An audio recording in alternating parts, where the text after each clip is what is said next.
Good morning students. આપણે શું ભણતા હતા? આપણે યુનિટ 2 ભણતા હતા. યુનિટ 2 નું નામ શું હતું? LMB. L એટલે લર્ન, M એટલે મોર, B એટલે બી. પણ અહીંયા ખાલી બી છે અને એનો સ્પેલિંગ છે BE. અને બીજું બી એટલે બ્રાઇટર. એનું ગુજરાતી પણ મેં તમને ગયા લેક્ચરની અંદર કીધેલું હતું. શું કીધું હતું? કે વધારે શીખવું, તેજસ્વી બનવું. વધારે શીખો અને તેજસ્વી બનો. એની આપણે એક્ટિવિટી ફર્સ્ટ અને એક્ટિવિટી સેકન્ડ ભણી હતી. ફર્સ્ટની અંદર કાવ્ય હતું અને સેકન્ડની અંદર બુર્જ ખલીફા બિલ્ડિંગનો અભ્યાસ કર્યો હતો. હવે આજે આપણે એક્ટિવિટી 3 ભણવાના છીએ. એક્ટિવિટી 3ની અંદર મેં તમને આ ચેપ્ટર સ્ટાર્ટ કર્યા પહેલાં જે ડિગ્રી ભણાવી હતી ને એ ભણવાની છે. બરાબર?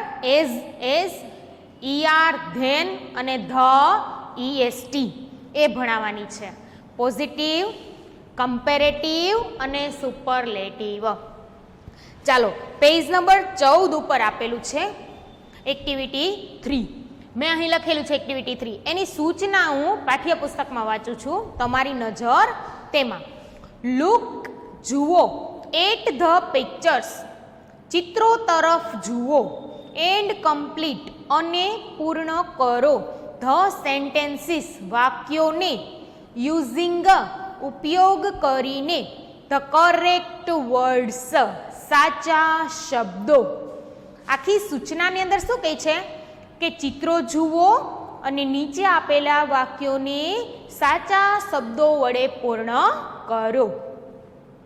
ચિત્રોનો અભ્યાસ કરો અને પછી તેમના આધારે સાચા શબ્દો પસંદ કરી ખાલી જગ્યા પૂરો. જો 3 વાક્ય આપેલા છે, એ 3 વાક્યો મેં બોર્ડમાં લખેલા છે, પણ આપણને ચિત્ર જોવાનું કીધું છે. એટલે ચિત્ર જોવા માટે આપણે ટેક્સ્ટ બુકમાં એટલે કે પાઠ્યપુસ્તકમાં પેજ નંબર 14માં અત્યારે જે એક્ટિવિટી 3 છે એમાં જોવું પડશે આપણે કે કયું ચિત્ર મોટું છે, નાનું છે, સૌથી મોટું છે. કારણ કે ડિગ્રીમાં એવું આવે છે ને, સૌથી મોટું, એક કરતાં બીજું નાનું, બંને સરખા એવું આવે છે ને. એટલે આપણે ચિત્ર જોવા માટે પાઠ્યપુસ્તકના પેજ નંબર 14ની જરૂર પડશે. તો દરેક એમાં જોશે. જુઓ, એની અંદર 1 નંબર આપી અને આ 3 શબ્દ લખેલા છે. સ્મોલ અથવા સ્મોલર અથવા સ્મોલેસ્ટ. આ સ્મોલ ક્યાં આવે? પોઝિટિવ ડિગ્રીમાં. પછી ER વાળું વિશેષણ કમ્પેરેટિવ ડિગ્રીમાં અને EST વાળું વિશેષણ સુપરલેટિવ ડિગ્રીમાં. બરાબર? હવે 3 ચિત્રો આપેલા છે. જ્યાં 1 લખેલું છે ને ઈ બોક્સ એટલે કે ઈ ખોખું મોટું છે. 2 લખેલું છે ઈ ખોખું ત્રણેય ખોખામાં બધાય ખોખાથી નાનું છે. અને 3 લખેલું છે એ પહેલું અને બીજું બંનેની વચ્ચેનું ખોખું છે. દેખાય છે? હવે એ ખોખામાંથી આપણે ઓળખવાનું છે કે સૌથી નાનું ખોખું કયું છે, બીજા ખોખા કરતાં ત્રીજું ખોખું કેવું છે, એવી રીતે આપણે ઓળખવાનું છે. તો જુઓ, અહીં મેં લખ્યું છે કે સેકન્ડ બોક્સ ઇઝ ખાલી જગ્યા, બીજું બોક્સ ખાલી જગ્યા છે. હવે પહેલું, બીજું અને ત્રીજું. તો બીજું બોક્સ તમને કેવું દેખાય છે? બીજું બોક્સ તમને કેવું દેખાય છે? સ્મોલ, નાનું દેખાય છે. સ્મોલર, ER પ્લસ ધેન 2 ની ચકાસણી થાય ત્યારે અને બધામાં સૌથી નાનું હોય ત્યારે. પણ અહીંયા બધાની વાત કરી નથી, 2 ની વાત કરી નથી, ખાલી એક જ ની વાત થઈ છે. તો 1 ની વાત થઈ હોય ત્યારે કયો વર્ડ આવે? સ્મોલ. તો સેકન્ડ બોક્સ ઇઝ સ્મોલ. બીજું બોક્સ નાનું છે. હવે તમારી પાસે ચિત્ર ન હોય ને આ 3 ચિત્રો, તો પણ તમે આ ખાલી જગ્યાના જવાબ લખી શકો. કેમ? જુઓ, થર્ડ બોક્સ ઇઝ ખાલી જગ્યા ધેન ફર્સ્ટ બોક્સ.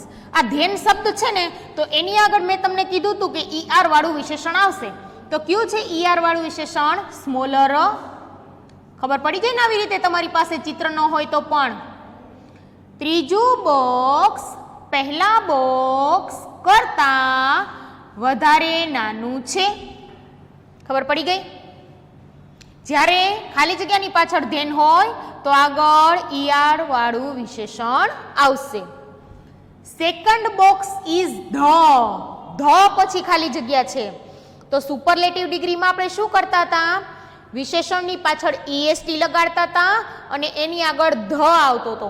આ ધ પછી આપણને ખબર પડી જાય કે હવે જે હું વિશેષણ લખીશ એ EST પ્રત્યય લગાડેલું હશે. તો છે આમાં જો સ્મોલ આવી ગયું, સ્મોલર આવી ગયું, તો EST વાળું એક વિશેષણ બાકી છે, સ્મોલેસ્ટ. એક તો ધ ઉપરથી ખબર પડે, બીજી કેમ ખબર પડે? ઓફ ઓલ ધ બોક્સીસ, બધા બોક્સમાંથી બીજું બોક્સ સૌથી નાનું છે. એટલે બધા બોક્સની વાત થઈ હોય તો સુપરલેટિવ ડિગ્રી જ હોય એટલે EST પ્રત્યય.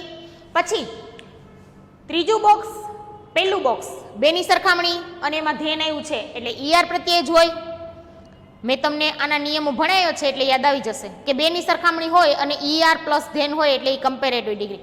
ધેન આપી દીધું છે એટલે આપણે ER વાળું જ વિશેષણ લખવું પડે. અને સેકન્ડ બોક્સ ઇઝ ખાલી જગ્યા, એક જ ની વાત થઈ છે એટલે બીજું બોક્સ નાનું છે. એટલે જો આ ચિત્રો તમારી પાસે ન હોય અને માત્ર તમારી પાસે આવી રીતે વિકલ્પો હોય ને તો પણ તમે 3 ખાલી જગ્યાના જવાબ લખી શકો છો. એના પછીના ચિત્રમાં આપણને 3 ઝાડના દ્રશ્યો આપેલા છે, બરાબર? એક તો એપલ ટ્રી, પછી બીજું મેંગો ટ્રી અને ત્રીજું બનિયન ટ્રી. સફરજનનું ઝાડ, પછી કેરીનું ઝાડ અને વડનું ઝાડ, આ 3 આપેલા છે. આપણી પાસે અત્યારે બોર્ડ ઉપર ચિત્ર નથી, બરાબર? છતાં આપણે આ ખાલી જગ્યા પૂરશું. જો કેવી રીતે? થીક એટલે ઘટ કે જાડું, પછી ER વાળું વિશેષણ, થીકર વધારે જાડું કે વધારે ઘટ, અને થીકેસ્ટ સૌથી જાડું કે સૌથી ઘટ. હવે આપણે જોઈએ તો એપલ ટ્રી, સફરજનનું વૃક્ષ, ડઝ નોટ હેવ, સફરજનના વૃક્ષને નથી. ડઝ નોટ હેવ એટલે ને નથી, ખાલી જગ્યા ટ્રંક. ટ્રંક એટલે થડ, ટ્રંક એટલે થડ, બરાબર? સફરજનના વૃક્ષને ખાલી જગ્યા થડ નથી. હવે ધેન આવ્યું છે પાછળ? નહીં, એટલે ER વાળી વિશેષણ નહીં આવે. પછી EST ક્યારે આવે? તો કે આગળ ધ લાગે ત્યારે. તો આગળ ધ આવ્યો છે?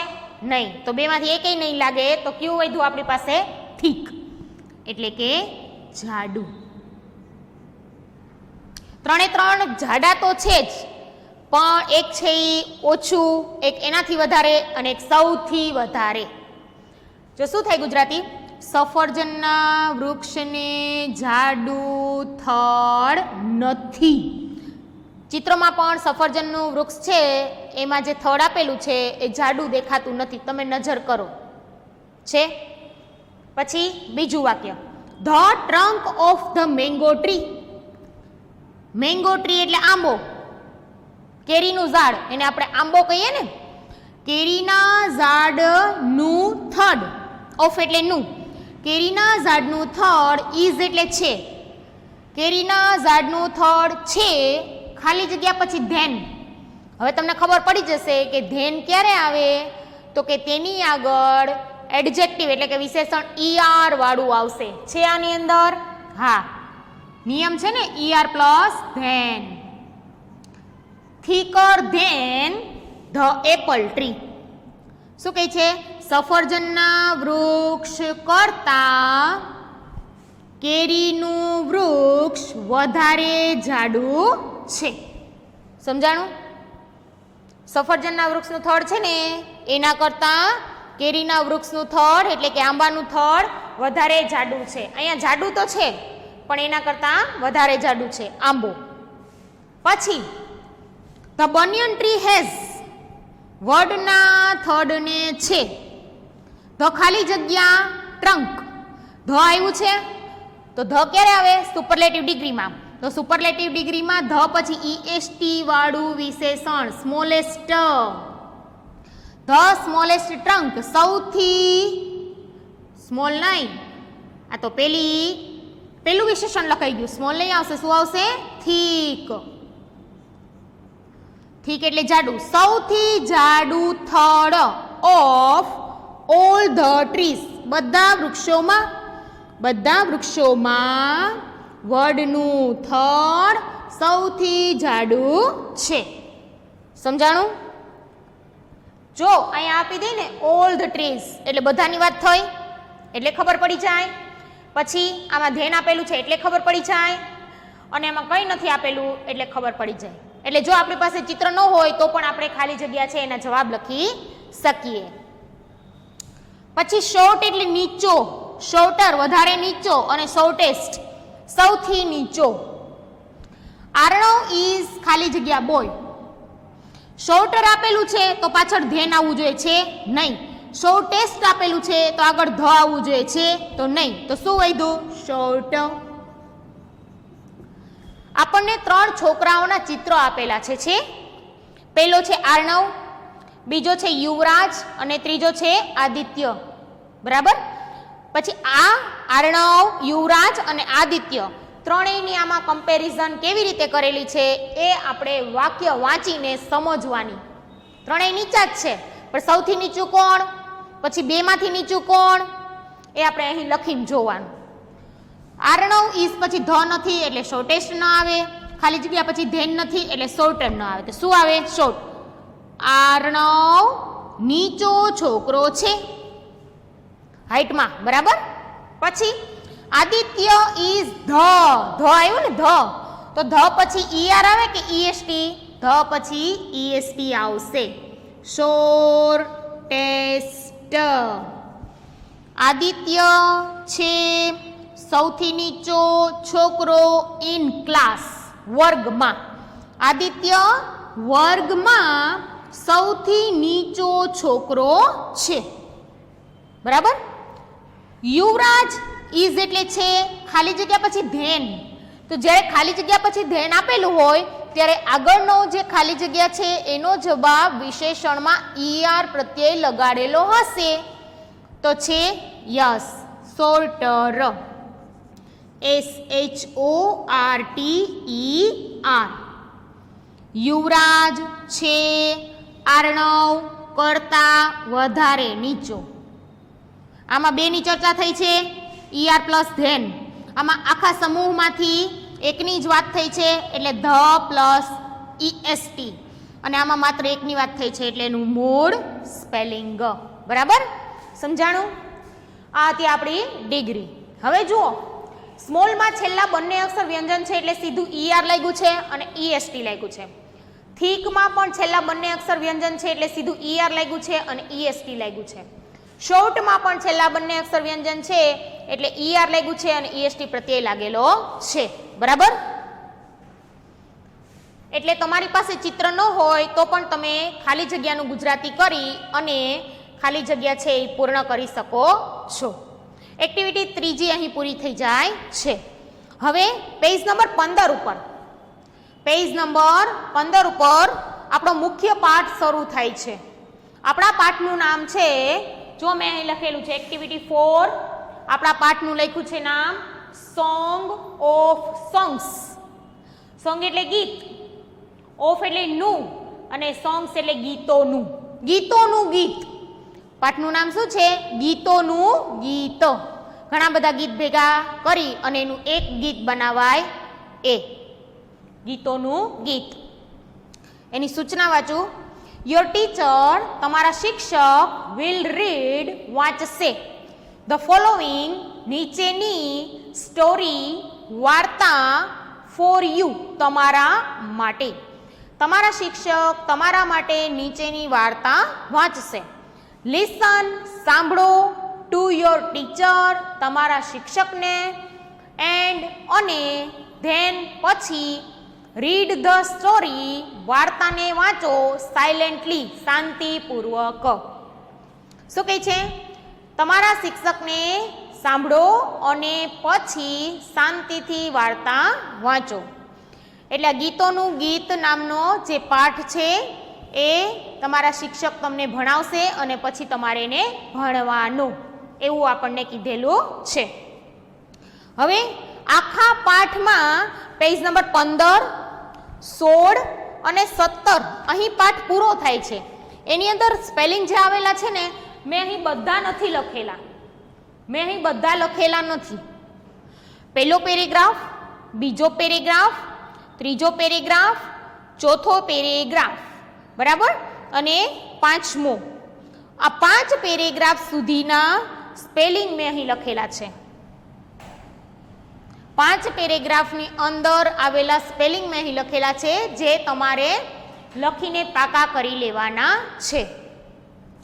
એની અંદર જુઓ, રૂલર એટલે શાસક, જેમ એટલે રત્ન, કોર્ટ એટલે દરબાર, મ્યુઝિશિયન એટલે ગાયક કે સંગીત શાસ્ત્રી, મ્યુઝિકલ નોટ એટલે સંગીતનો સૂર, પ્લેડ એટલે વગાડતા. જુઓ, પ્લે એટલે રમવું પણ થાય, આની અંદર વગાડવું છે પણ ભૂતકાળ છે એટલે વગાડતા.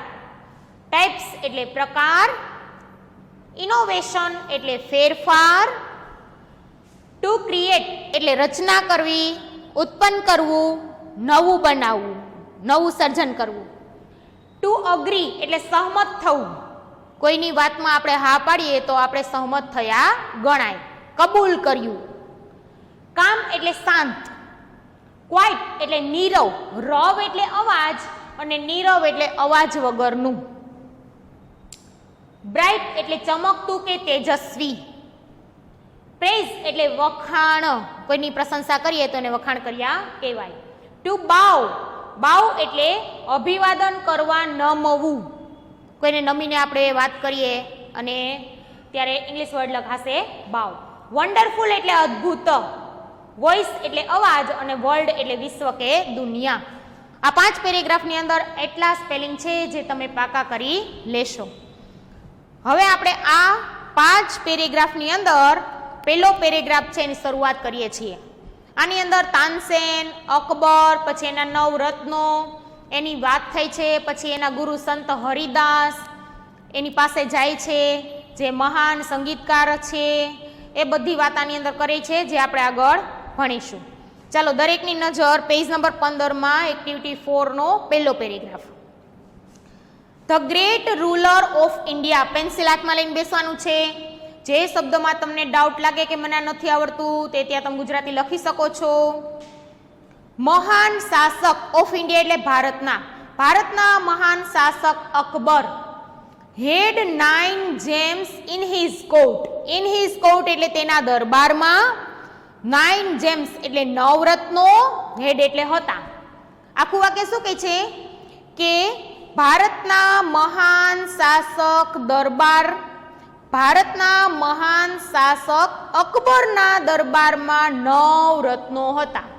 9 રત્નો એટલે સંગીત શાસ્ત્રી, એ એવી રીતે પોતાના ક્ષેત્રોમાં એ આગળ વધેલા હોય એવા ત્યાં કેટલા બધા મહાનુભાવો બેઠા હશે. એમાં આ બધાને એક એક, જેમ કે આની અંદર તાનસેનની વાત થઈ છે. તાનસેન છે એ સંગીતકાર છે, એ એના ફિલ્ડમાં આગળ વધેલો છે. એવા 9 રત્નો છે આની અંદર. નૃત્યકાર. ધ 9 જેમ્સ, 9 રત્નો વેર હતા. ધ ગ્રેટેસ્ટ, ગ્રેટ એટલે મહાન, ધ ગ્રેટેસ્ટ એટલે સૌથી મહાન. ઇન ધેર એટલે તેઓનામાં, ઓન પોતાના, ફિલ્ડ્સ એટલે ક્ષેત્રો, તેઓ પોતાના ક્ષેત્રોમાં સૌથી મહાન હતા. કોણ? તો કે અકબરના દરબારમાં આ જે 9 રત્નો હતા એ પોતપોતાના ક્ષેત્રમાં સૌથી મહાન હતા. One of them was Tansen. તેમાંનો એક તાનસેન હતો. વન ઓફ ધેમ એટલે તેમાંનો એક, વોઝ એટલે હતો અને એનું નામ છે તાનસેન. તેમાંના એક તાનસેન હતા. અને તાનસેન શું હતા? અ ગ્રેટ મ્યુઝિશિયન, એક મહાન સંગીતકાર, એક મહાન ગાયક. આપેલું છે ને અહીંયા જુઓ, ગાયક કે સંગીત શાસ્ત્રી, સંગીતકાર કે ગાયક. હી પ્લેડ, તે વગાડતા હતા. હી એટલે કોણ? તાનસેન. ડિફરન્ટ ટાઈપ્સ, જુદા જુદા પ્રકારના, ઓફ મ્યુઝિકલ નોટ્સ, સંગીતના સૂરો, ફોર ધ કિંગ, રાજા માટે. આ તાનસેન છે તે રાજા માટે જુદા જુદા પ્રકારના સંગીતના સૂર વગાડતા હતા. હી પ્લેડ તે વગાડતા હતા ડિફરન્ટ ટાઈપ્સ જુદા જુદા પ્રકારના ઓફ મ્યુઝિકલ નોટ્સ સંગીતના સૂર ફોર ધ કિંગ રાજા માટે. તે રાજા માટે વિવિધ પ્રકારના સંગીતના સૂર વગાડતા હતા. હી પ્લેડ તે વગાડતા હતા રાગ્સ લાઈક માલકોશ, દીપક, કેદાર, મલ્હાર એટસેટ્રા. તે માલકોસ, દીપક, કેદાર, મલ્હાર વગેરે જેવા રાગ વગાડતા હતા. આ જે નામ છે એ કોઈ છોકરાઓના નામ નથી, રાગના નામ છે.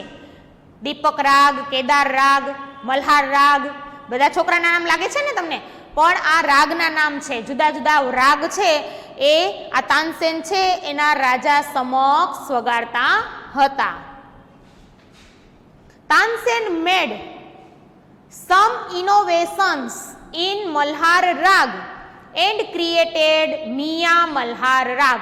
આખું વાક્ય પહેલા વાંચી ગઈ છું, ક્યાંથી ક્યાં સુધીનું વાક્ય છે. હવે એનું ગુજરાતી કરીએ. તાનસેન મેડ એટલે મેક નું ભૂતકાળ છે. તાનસેને બનાવ્યા, મેડ એટલે બનાવ્યા, સમ એટલે થોડાક, ઇનોવેશન્સ એટલે ફેરફાર. તાનસેને થોડાક ફેરફાર બનાવ્યા. ફેરફાર બનાવવાના હોય નહીં, ફેરફાર કરવાના હોય. તો એ આપણી મેળે લખવાનું હોય કે ટીચર અહીંયા તો મેક આપેલું છે તો મેકનું ગુજરાતી તો બનાવવું થાય, પણ એવું આપણે આમાં કરવાનું નથી કે ફરજિયાત બનાવવું જ લખવું. અહીંયા ફેરફાર કરવાના હોય ને એટલે કર્યા શબ્દ લખવાનો છે. તાનસેને થોડાક ફેરફાર કર્યા ઇન મલ્હાર રાગ, મલ્હાર રાગમાં. તાનસેને મલ્હાર રાગમાં થોડાક ફેરફાર કર્યા અને ક્રિએટેડ અને રચના કરી મિયા મલ્હાર રાગ. મિયા મલ્હાર રાગ શું કર્યું તાનસેને? તાનસેને જે મલ્હાર રાગ હતો એની અંદર થોડાક ફેરફાર કરી અને એક નવા રાગનું સર્જન કર્યું જેનું નામ છે મિયા મલ્હાર રાગ.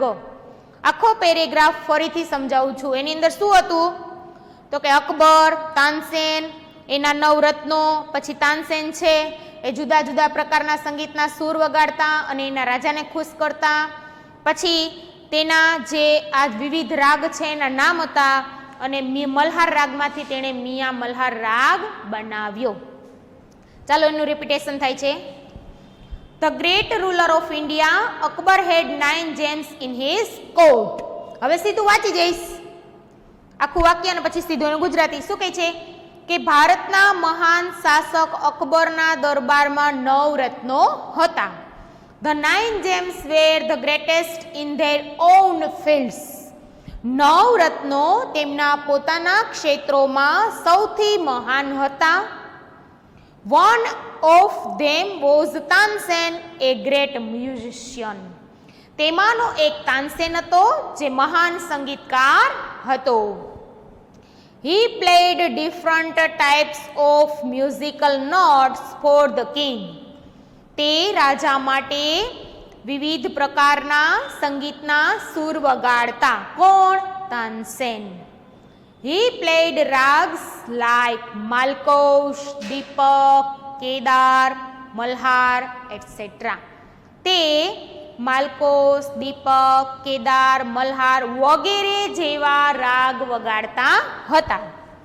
તાનસેન મેડ સમ ઇનોવેશન્સ. તાનસેને થોડાક ફેરફાર કર્યા ઇન મલ્હાર રાગ. તાનસેને મલ્હાર રાગમાં થોડાક ફેરફાર કર્યા. એન્ડ ક્રિએટેડ મિયા મલ્હાર રાગ. અને મિયા મલ્હાર રાગની રચના કરી. બીજો પેરેગ્રાફ. વન ઇવનિંગ એક સાંજે the king was in his court. રાજા તેના દરબારમાં હતા. વન ઇવનિંગ એટલે એક સાંજે, ધ કિંગ વોઝ રાજા હતા, ઇન હિઝ કોર્ટ એટલે તેના દરબારમાં. એક સાંજે રાજા તેના દરબારમાં હતા. He said to Tansen. તેણે તાનસેનને કહ્યું. સેડ એટલે કહ્યું, શેનું ભૂતકાળ આપેલું છે.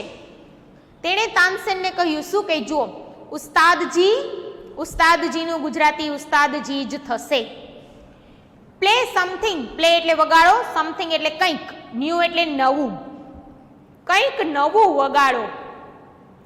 ઓન યોર તાનપુરા એટલે તંબુરો, હાથમાં તંબુરો લઈને જે વગાડતા હોય છે ને, તમારા તંબુરા પર કંઈક નવું વગાડો.